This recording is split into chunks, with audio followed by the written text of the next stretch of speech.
Bonjour, 12 heures à Dakar et sur l'ensemble du réseau synchronisé de Sud FM, Sen Radio, Sud Midi au sommaire, effets secondaires liés au vaccin. Aucun décès n'a été enregistré depuis le début de la campagne de vaccination au Sénégal. Les autorités sanitaires sont formelles et rejettent les allégations de morts et cas graves liés au vaccin. Près de 380 000 personnes ont déjà été vaccinées, mais une baisse est notée dans les opérations en cause le Ramadan. Constat à Pikine avec El Hadj Moussa Thiam, un réaménagement des horaires également prévu. La vaccination se fait déjà la nuit dans certaines localités. Pendant ce temps, la pandémie se propage malgré la tendance baissière. 2 décès supplémentaires et 58 nouvelles contaminations enregistrées ces dernières 24 heures. Violence à l'université Cheikh Anta Diop de Dakar. Les amicales suspendues, les étudiants continuent de rejeter la mesure et réclament plutôt des réformes. Élection locale, faute de consensus, le chef de l'État devrait fixer la date. Un échec patent après 2 ans de dialogue, regrette le directeur exécutif de l'ONG 3D. Réaction de Moundiaï Sissé à suivre dans ce 12 heures mise en onde par Alsan Watt. Sud Midi. Bonjour à tous. Aucun décès officiel en lien avec les vaccins administrés depuis le début de la campagne de vaccination contre le Covid-19 au Sénégal. Près de 380 000 personnes ont déjà reçu leur dose. Le ministère de la Santé et de l'Action sociale se veut catégorique. Le ministère dément les informations parues dans la presse et qui font état de plusieurs morts et cas graves en lien avec le vaccin. Voici les précisions du directeur de la prévention, Dr El Hadj Mamadou Ndiaye. 379 900 personnes ont été vaccinées sur l'étendue du territoire national. Et le ministère de la Santé et de l'Action sociale de préciser que jusqu'à ce jour, aucun décès n'a été lié ou imputé au vaccin ni AstraZeneca ni au Sinopharm, contrairement à ce qui a été annoncé par un quotidien de la place. Dr El Hadj Mamadou Ndiaye, directeur de la prévention, qui a apporté des précisions ce matin. Aucun décès officiel en lien avec les vaccins administrés depuis le début de la campagne de vaccination contre le Covid-19 et 379 900 personnes ont déjà reçu leur dose. Cependant, on note en ce moment une baisse de fréquentation et des points de vaccination contre le Covid-19. C'est le cas au niveau du district sanitaire de Pikine. En cause le mois de Ramadan et la polémique autour de l'autorisation de recevoir une injonction ou pas pour les jeûneurs. Les autorités sanitaires tentent de rassurer. El Hadj Moussa Thiam a fait le constat dans le district sanitaire de Pikine. Reportage. La vaccination contre la Covid-19 qui avait bien démarré risque d'être perturbée par le mois de Ramadan. Pour certains, la vaccination ne rime pas avec le jeûne, même si les religieux ont confirmé que cela n'a aucun incident sur la pratique. Selon le superviseur du programme élargi de vaccination et de suivi épidémiologique, il ne s'agit pas de supplément en vitamines, mais de prévention, du Cheikh Amar. Actuellement, nous y sommes. Pour continuer la vaccination contre la Covid, même si bien on a noté la calmie, qui peut se justifier quand même avec cette période mois de Ramadan, qui pourrait ne pas être, en tout cas, arrêté. Ça n'entrave à rien de jeûner et de prendre une injection. C'est ce qu'on appelle les injections à base de substances médicamenteuses ou bien vaccinales, ainsi de suite. Et d'autre part, des substances, nutritives. Pendant ce temps, on peut dire que de ne pas prendre des injections, quoi. Mais en ce qui concerne les vaccinations, vraiment, on peut effectivement bel et bien jeûner et prendre une injection. À en croire le superviseur, les populations se sont bien déplacées la veille. Près de 900 personnes ont pris leur dose de vaccin dans le district de Pikine. Avant-hier, avant de démarrer cette mois de Ramadan, on a pu obtenir presque 900 et quelques doses journalières pour dire que voilà quoi. En tout cas, l'affluence y était quand même. Il y a de cela une semaine voire 2 semaines à l'avance. Et on va continuer de faire la vaccination. Ce dernier invite les populations à se rendre dans les structures de santé pour se faire vacciner afin de faire face à une probable 3e vague, même si on a noté une tendance baissière de la maladie de la Covid-19. Bon, les Dakaroises. El Hadj Moussa Thiam, Radio Sud FM. El Hadj Moussa Thiam, depuis le début du mois de Ramadan, la baisse constatée sur le taux de vaccination contre le Covid est réelle. Les autorités sanitaires ont d'ailleurs procédé à un changement de stratégie pour s'adapter à cette situation. Le ministère de la Santé privilégie la vaccination de nuit qui est d'ailleurs effective dans plusieurs régions. Le docteur Ousmane Gueye est le directeur du SNEPS. Il nous fait le point au micro de Ndeye Mariam Ndiaye. Comme on l'a toujours dit, nous avons une stratégie qui est dynamique et qui s'adapte en fonction du contexte et en fonction de la situation. Et aujourd'hui, on ne peut pas entrer dans les considérations religieuses. Il y a certains qui soutiennent que le vaccin ne peut pas aller avec le jeûne et d'autres le contraire. Donc, par conséquent, nous, à notre niveau, nos équipes sont en train de s'organiser. Et d'ailleurs, même de certaines régions ont déjà commencé à vacciner, même la nuit. Et il y a d'autres qui sont en train de faire les itinérances, c'est-à-dire se déplacer, aller vers la population. Donc, vraiment, vous dire que le ministère de la Santé est en train de s'adapter à la nouvelle situation et à développer vraiment cette stratégie d'aller vers la population et la stratégie quand même de vacciner aussi après la coupure du jeûne. Docteur Ousmane Gueye, directeur du SNEPS, qui affirme que la stratégie s'adapte à la situation actuelle. La vaccination se fait de nuit pour contourner cette polémique. Pendant ce temps, la pandémie continue de faire des victimes, même si la tendance baissière se maintient. 2 décès supplémentaires ont été enregistrés, 58 nouvelles contaminations également ces dernières 24 heures, dont 37 issues de la transmission communautaire et les 24 dans la région de Dakar. Les précisions avec le docteur El Hadj Mamadou Ndiaye. Issus de la transmission communautaire, sur 1575 tests réalisés, 58 sont revenus positifs, soit un taux de positivité de 3,68%. Les cas positifs sont répartis comme suit. Nous avons noté 21 cas contacts suivis par nos services et 37 cas issus de la transmission communautaire ont été répertoriés et répartis comme suit. La région de Dakar totalise 24 cas. Dans les autres régions, il a été dénombré 13 cas. 67 patients suivis ont été contrôlés négatifs et déclarés guéris. 16 cas graves sont pris en charge dans les services de réanimation. 2 décès ont été enregistrés le jeudi 15 avril 2021. À ce jour, 39 664 ont été déclarés positifs, dont 38 410 guéris, 1087 décédés et donc 166 patients sous traitement. Sud FM. Retour à l'université Cheikh Anta Diop de Dakar après la décision de l'Assemblée de l'université de suspendre les amicales suite aux événements dramatiques enregistrés dans le campus social. Les étudiants continuent de rejeter la mesure et réclament à la place des réformes en profondeur. Josette Kali. Impensable à l'UCAD, beaucoup d'étudiants ne cautionnent pas la décision prise par l'Assemblée de l'université.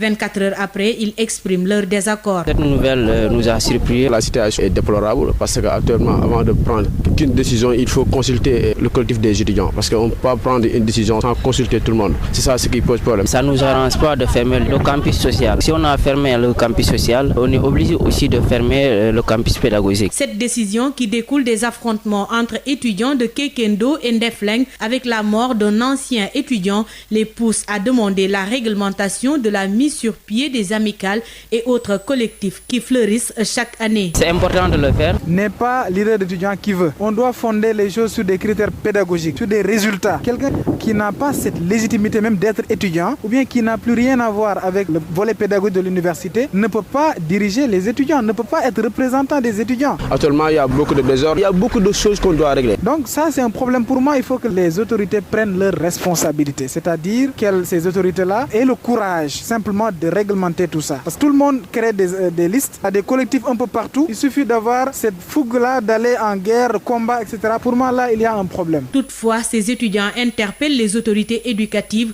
sur le système de codification au sein du campus social. C'est anormal, c'est quelque chose qu'on doit déplorer. Il y a des personnes qui logent au sein de l'université qui ne sont pas des étudiants. Des amis, c'est le copinage. Des gens qui sont là On sait qu'ils sont là, ils ne sont pas des étudiants, mais on les laisse quand même loger dans l'université. Et ça, c'est un problème.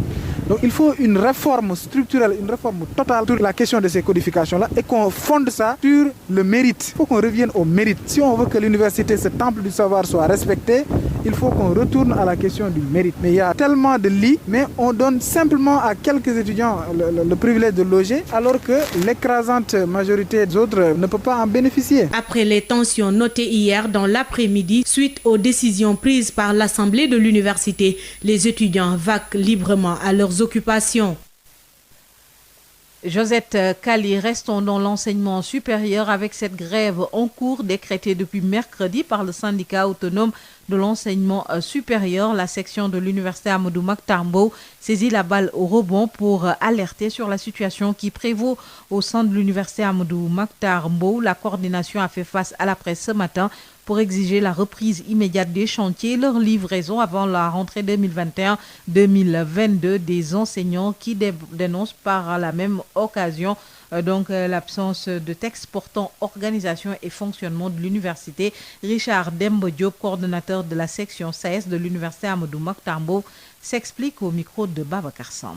Conformément au mot d'ordre de grève de 72 heures, décrété par le syndicat autonome de l'enseignement supérieur SAES national, la coordination SAES de l'université Amadou Mahtar Mbow, UAM, a tenu le mercredi 14 avril 2021 une assemblée générale. À la sortie de cette assemblée, les points suivants ont été retenus. La coordination SAES de l'UAM exige la disponibilité des textes portant organisation et fonctionnement de l'université Amadou Mahtar Mbow. En effet, après 2 années d'exercice, l'UAM ne dispose toujours pas de statut sur son organisation et son fonctionnement. Pourtant, depuis plusieurs mois, les textes de l'UAM amendés ont été envoyés à la tutelle pour signature sans retour. Alors que, sans les textes, le bon fonctionnement de l'université reste grandement perturbé. La coordination SAES de l'UAM exige également la reprise immédiate des chantiers de l'université à Diamniadio et leur livraison avant la rentrée universitaire 2021-2022. Avec un nombre d'étudiants en constante augmentation, l'UAM, qui se veut une université d'excellence, n'est plus en mesure d'accueillir convenablement ses étudiants. En effet, le campus actuel sur Dakar ne permet pas de répondre aux exigences d'une formation professionnalisante de qualité. Ce point est d'autant plus crucial que sur le site de Diamniadio, qui abrite l'université Amadou Mahtar Mbow, d'autres infrastructures telles que le stade olympique et le village olympique avancent à grands pas. Donc seule la construction du campus pédagogique de l'IAM est à l'arrêt, ce qui n'est pas normal. Des propos recueillis par Babacar Samb. Rappelons que le SAES, syndicat autonome de l'enseignement supérieur, est en grève de 72 heures depuis mercredi pour exiger le respect et des accords signés avec l'État.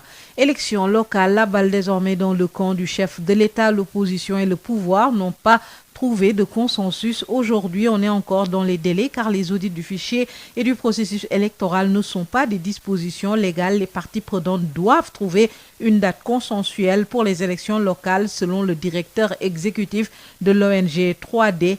Il sollicite l'arbitrage, selon le directeur de l'ONG 3D, si les acteurs sollicitent l'arbitrage du chef de l'État, ce sera un échec du dialogue. Moundia ici s'est interrogé par El Hadj Malick Ndiaye. Quand on a encore 9 à 11 mois pour la tenue d'une élection, la question des délais, c'est un faux problème. L'article 26 de la Constitution du Sénégal stipule qu'en cas de vacance de poste de président de la République ou empêchement ou quelle que soit la nature, l'élection présidentielle est tenue dans les 60 jours francs, ça veut dire 2 mois à 3 mois maximum. Mais là, est-ce qu'on nous parle de délai pour tenir ces élections? Alors, pourquoi est-ce que ici on met en avant des délais soi-disant incompressibles? Qui veut peut, surtout qu'on a encore 11 mois devant nous. Je crois qu'aujourd'hui, la classe politique ne doit pas tenir en otage les citoyens. La règle est que quand les mandats des élus prennent fin, qu'on les renouvelle. La règle est que les élections se tiennent à date échue. Les reports récurrents des élections sont inadmissibles. aujourd'hui, sous prétexte de l'audit du fichier ou de l'évaluation du processus électoral, qui ne sont pas des dispositions légales, on ne doit pas continuer à reporter, et à reporter les élections. C'est inadmissible. Maintenant, le report, il est là, il est constaté. Pour une question de date du scrutin, décembre, janvier, la classe politique n'arrive pas non plus à s'entendre. C'est inadmissible. Retourner la question au chef de l'État serait pour moi un échec du dialogue politique. À quoi bon de prendre 2 années à discuter, à investir de l'argent pour après, pour une question comme la date de la tenue des locales, qu'on la retourne au chef de l'État. Je fais appel aux acteurs politiques pour que de part et d'autre, des efforts soient faits pour arriver à un consensus sur la date des élections et le plus rapidement possible.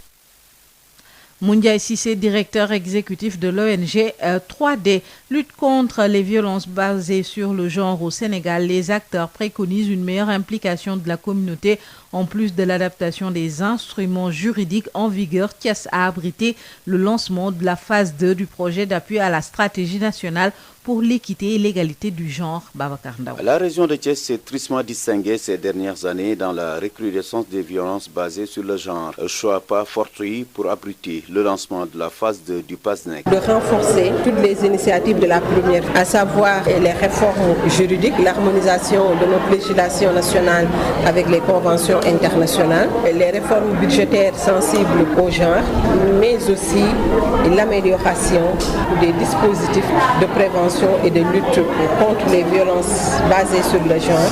Après 3 années de mise en œuvre, le PASNEC, reconduit pour la même durée, tente de maintenir les acquis dans d'autres localités du Sénégal. Awa Nguerfal est la coordonnatrice du projet d'appui à la stratégie nationale pour l'égalité et l'équité du genre. Nous avons accompagné une 50aine de femmes qui ont subi des violences, qui ont été accompagnées sur le plan juridique judiciaire par la boutique de droit, et nous avons mené des activités d'insertion économique. Pour le PASNEC 2, nous restons dans les zones traditionnelles du PASNEC, les régions de Dakar, de Thiès, de Kolda, de Kaolack et de Sédhiou. Nous comptons au niveau de Thiès aller à l'échelle, accompagner plus de femmes, mais même dupliquer l'expérience dans les autres régions. L'éradication des violences basées sur le genre, un combat de la communauté selon les participants au lancement du PASNEC 2 à Thiès. Babacar Ndao, Thiès sur l'FM. Merci beaucoup Babacar Ndao. Un mot de l'actualité hors de nos frontières au Mali. Tout d'abord, la cérémonie funèbre en hommage au président en exercice de la SEMA, Sidi Ibrahim Ould Sidati, ce vendredi 16 avril à la base de Sénou, ce matin avant le départ de la dépouille mortelle pour Ber dans la région de Tombouctou. Le disparu a été décoré officier de l'Ordre national du Mali à titre posthume par le vice-président de la transition, le colonel Assimi Goïta, nous dit notre correspondant à Bamako, Sori Ibrahim Maïga. 20 migrants tentant de rallier l'Europe depuis les côtes tunisiennes ont péri en mer. 17 sont portés disparus après le naufrage de leur embarcation de fortune, indique ce vendredi la garde maritime à Sfax dans l'est de la Tunisie. 11 hommes, 8 femmes et un bébé ont été repêchés au large de Sfax. Les corps ont été transportés à la morgue de l'hôpital régional de cette ville selon les autorités locales. Au Nigeria, quelques 65 000 personnes ont fui la ville de Damasak dans le nord-est du pays, annonce ce vendredi les Nations Unies après une série d'attaques qui ont fait au moins 12 morts et des dégâts sans précédent selon les sources locales. La page sport et l'âge Malinguet, bonjour. Bonjour Khadia, ici une actualité sportive que nous ouvrons par le football avec la mise à jour du calendrier de la Ligue 1 sénégalaise avec ce match prévu, des matchs qui sont prévus ce week-end, notamment Teungueth FC contre AS Douanes et Jaraaf contre Stade de Mbour. Je rappelle que le Jaraaf et Teungueth FC représentent le Sénégal dans les compétitions africaines, justement en Coupe de la Confédération africaine de football, le Jaraaf de Dakar qui va recevoir l'étoile sportive du Sahel. Ce sera le 21 prochain. Les Verts Blancs de la Médina occupent la première place de la poule C à l'issue de la 4e journée. Nous parlons des championnats européens. On démarre par la France avec la 33e journée de la Ligue 1 qui débute aujourd'hui. Un seul match au programme. Lille contre Montpellier. On suivra samedi Angers contre Rennes. Marseille-Lorient. Dimanche Paris Saint-Germain, Saint-Etienne, Dijon, Nice, Reims, Metz, Nîmes, Strasbourg, Brest, Lens, Bordeaux contre Monaco et Nantes contre Lyon. Et puis Pour le compte de la Ligue 2 française, on suivra également demain et samedi Clermont contre le Havre, 3 contre Caen, Auxerre, Nancy, Chambéry, Amiens, Dunkerque, Grenoble, Rodez, Paris, FC et Sochaux contre Pau. Et puis en Angleterre, pour le compte des demi-finales de la FA Cup, on suivra Chelsea, Manchester City et Leicester contre Southampton à Jaïs. Merci beaucoup, El Hadj Malick Ndiaye.